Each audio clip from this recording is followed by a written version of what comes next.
Nadia 5 star club.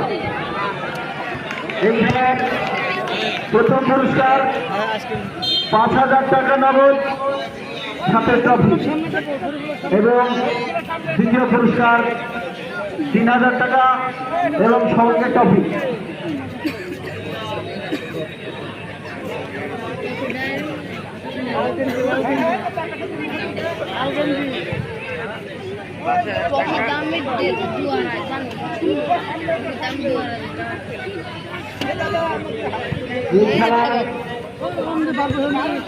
Trophy দুটো sponsor করেছে মোহাম্মদ মুস্তাকিম মন্ডল, তার পিতা আলহাজ মরহুম আব্দুল সোহান সাহেবের উদ্দেশ্যে, তার স্মৃতির উদ্দেশ্যে মোহাম্মদ মুস্তাকিম মন্ডল ট্রফি দুটো স্পন্সর করেছে।